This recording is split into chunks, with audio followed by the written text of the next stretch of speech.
Bonjour à tous, je suis Inoussa Cynthia Amélie, députée junior du Cameroun pour les Nations Unies et par ailleurs étudiante en faculté de sciences juridiques et politiques à l'université de Yaoundé 2-SOA, option sciences politiques. Alors si je fais cette vidéo aujourd'hui, c'est justement pour vous parler d'un phénomène qui nous étrangle tous en ce moment. Parce que nous avons constaté que la jeunesse camerounaise devient de plus en plus consciente et soucieuse des valeurs républicaines et ainsi que des valeurs contenues dans la Charte des Nations Unies. Alors, elle est fortement embarrassée, choquée, scandalisée et écœurée par la recrudescence de plus en plus puissante dans les réseaux sociaux de la diffusion des messages de haine, de tribalisme et de toutes ces discriminations de toutes sortes. Nous constatons que Facebook, Twitter, Instagram, WhatsApp sont les champs de prédilection de cette guerre psychologique à laquelle nous sommes livrés chaque jour. Essayez un peu d'imaginer l'impact d'un message. Un message de haine équivaut à un fusil à balles indénombrable. Combien de personnes peuvent être touchées et détruites par un seul message?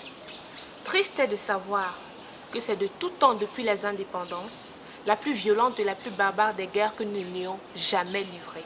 Là où les armes conventionnelles ne meurtrissent que le corps, parce que les mots font plus. Ils attaquent notre esprit, empoisonnent nos valeurs et surtout portent atteinte à ce que nous avons de plus sacré, notre âme humaine ainsi que celle même de la nation.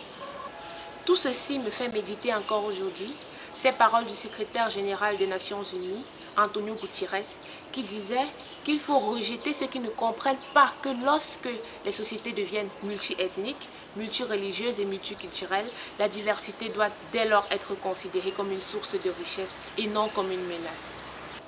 Je profite également de cette occasion pour vous rappeler que c'est dans l'esprit humain que naissent les conflits.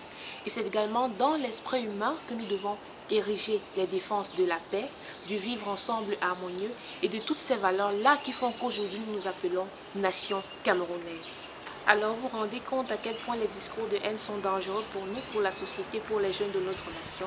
Je vous invite donc tous à vous inscrire contre les discours de haine, contre les messages de haine sur les réseaux sociaux.